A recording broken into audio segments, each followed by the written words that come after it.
Mahindra groups 2 కార్స్ని launch చేసింది. మనకు ఇవి ఈవీ కార్స్. దీనికి బ్రాండ్ అంబాసిడర్గా మనకు ప్రమోట్ చేసింది తేజ సజ్జా గారు. హనుమాన్ థీమ్లో దీన్ని మోటివేషన్ చేసి దీన్ని తీసుకొని వచ్చారు. ఇంకొక మెయిన్ విషయం ఏంటంటే ఈ కార్లో చాలా స్పెషాలిటీ ఉంది. ఇది ఫాస్ట్ ఛార్జింగ్ సపోర్ట్తో రాబోతుంది ఈ కార్ అనేది.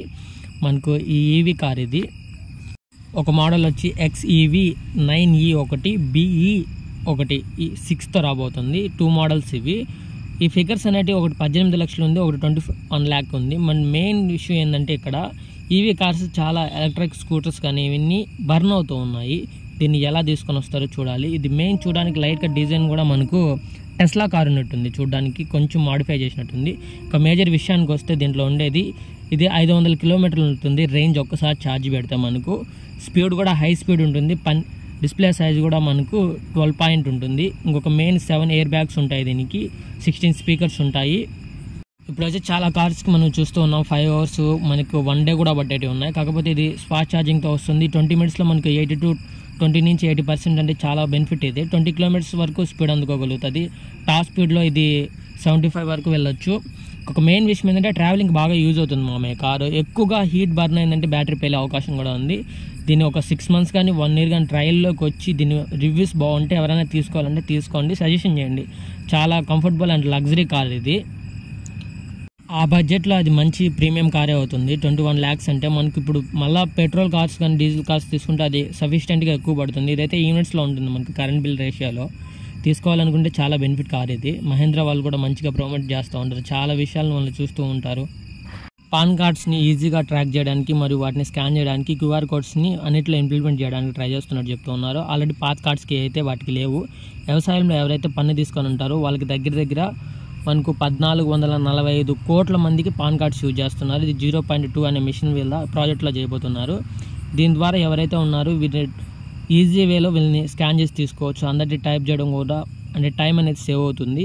దీని పరంగా ఎవరైనా అప్డేట్ చేసుకోవాలన్నా కానీ వాళ్ళకి QR కోడ్కి ఈజీ వేలో తీసుకొని రావడానికి వీళ్ళు ట్రై చేస్తున్నట్టు చెప్తున్నారు.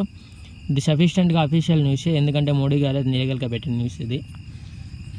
ఒప్పో చైనాలోని ఒక ప్యాడ్ తీసుకొని వచ్చింది, ప్యాడ్ 3 అనేది. మనకు ఇండియాలో మేబీ డిసెంబర్ ఎండ్కి అయితే తీసుకొని రావచ్చు.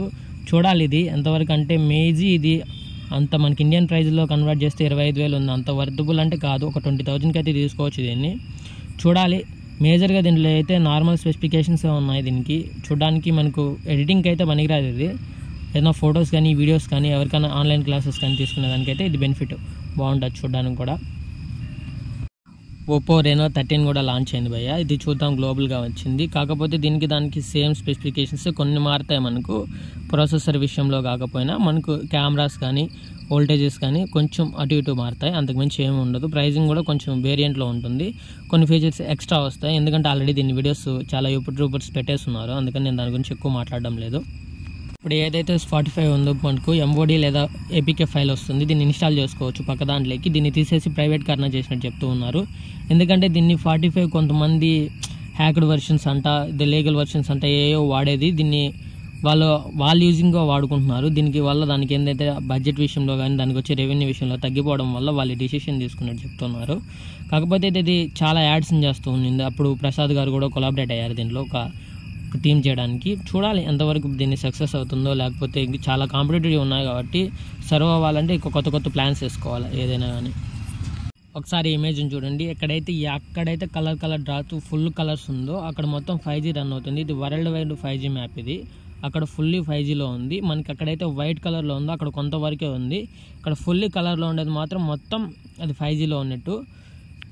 iPhone 16 ఇంకా సేల్కి రాలా, ఎవరికి సక్రమంగా దొరకలా. అప్పుడే 17 డిజైన్స్ కూడా లీక్ అయ్యాయి. ఇవే డిజైన్స్ మరీ అర్జెంటల్గా పెట్టి పైన పెట్టినాడు. కాకపోతే ఈ ఫోన్ ఆల్రెడీ మనకు యాసిస్ ఫోన్ మొబైల్ ఒకసారి కాంట్రవర్సీ వచ్చింది, దాని టైప్ ఉంది. మనకు గూగుల్ మొబైల్ కూడా అదే డిజైన్లో ఉంది.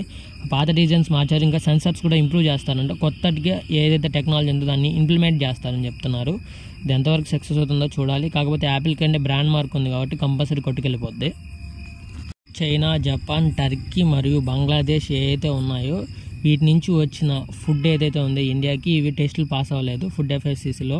అందుకని వాటిని రిజెక్ట్ చేసి మళ్ళీ రిటర్న్ పంపించినట్టు చెప్తూ ఉన్నారు. ఎందుకంటే మనకు ఉండే ఇక్కడ ప్రమాణాలు ఏవైతే ఉన్నాయో కెమికల్కి సంబంధించినవి అవి హై రేషియోలో కనపడినట్టు వీళ్ళు రిపోర్ట్ ఇచ్చారు. అందువల్ల వీటిని రిజెక్ట్ చేసినట్టు చెప్తున్నారు. ఎవరైనా చూసుకునేటప్పుడు చూసుకొని తినండి ఫుడ్ని. దిగువ భాగంలో ఉండే శ్రీలంక నుంచి కూడా ఇక్కడ ఎక్స్పోర్ట్ అయ్యాయి, వాటిని కూడా రిజెక్ట్ చేశారు. ఏ అయితే ప్రమాణాలు ఉంటాయో వాటిని స్టాండర్డ్స్ని కరెక్ట్గా ఉన్నట్టు మాత్రమే మనం ఇండియా తీసుకుంటుంది. మందు కూడా ఆల్రెడీ ఒకసారి సింగపూర్కి వెళ్ళినప్పుడు మనకు మసాలా పొడులు కూడా రిజెక్ట్ అయ్యాయి. ఫుడ్ విషయంలో కూడా చాలా సేఫ్టీగా ఉండాలని జాగ్రత్తలు కూడా తీసుకోవాలి, ఎందుకంటే పెరిగే కాలంలో పొల్యూషన్ ఎక్కువ అవుతుంది. నాగ చైతన్య అండ్ శోభితా గారి పెళ్లిని రేపు నెల 4వ తేదీకి అఫీషియల్ అనౌన్స్మెంట్ వచ్చేసింది. కాకపోతే ఇక్కడ మేజర్ విషయం ఏంటంటే నెట్ఫ్లిక్స్ వాళ్ళు వీళ్ళ రైట్స్ని తీసుకున్నారు. ఇది మొత్తం ఒక మూవీ బ్యాక్డ్రాప్లో ఒక వీడియోలో తీసి దీన్ని 40-50 లోపల మినిట్స్ పెట్టుకొని దీన్ని మనకు నెట్ఫ్లిక్స్లో రిలీజ్ చేస్తారు. ఈ మూవీని ఎవరైనా చూడాలంటే అక్కడ చూడొచ్చు. కాకపోతే దీని మీద చాలా కాంట్రవర్షియల్గా వస్తూ ఉన్న వాటికన్నిటికీ ఇది చెక్మెంట్ అవుతుంది. సమంత గారు కూడా చాలా కమెంట్స్ చేశారు, కాకపోతే దీని మీద నాగ చైతన్య ఎటువంటి రియాక్షన్ కూడా ఇవ్వలేదు. చూడాలి, మేబీ దీని మీద చాలా వాళ్ళు ట్రేడ్ పండితులు కానీ ఇంకొక మెయిన్ విషయం ఏంటంటే ఫ్యాన్స్ కూడా దీని మీద రియాక్ట్ అయి ఉన్నారు. ఇది పెళ్లితో మొత్తం ఖతం అయిపోతాయని చెప్తున్నారు. ఎంతవరకు రియల్ ఉంటుందో సఫిషియెంట్గా చూడాలి. రాజస్థాన్లోని 50 కిలోమీటర్ల దూరంలో ఐటీ సెక్టర్ని తీసుకొని రాబోతున్నారు. గురుగార్లో దీన్ని పెద్ద ఎత్తున ప్లాన్ చేస్తున్నారు. అక్కడ ఉండే ఒక లోకల్ వాళ్ళని కూడా 30% దీంట్లో ఇంక్లూడ్ చేసుకుంటారు, గ్రాడ్యుయేషన్ పూర్తయిన వాళ్ళని. చూడాలి, ఇదైతే మేజర్ విషయంగా ఒక బెనిఫిట్, ఎందుకంటే అక్కడ ఉండే లోకల్ ఏరియాస్ వాళ్ళకి కూడా జాబ్స్ ఇస్తానంటుంది. చూడాలి ఎంతవరకు ఇది సక్సెస్ అవుతుందో. Thanks for watching Sara Technology and Filmy Updates. Love you all. Bye.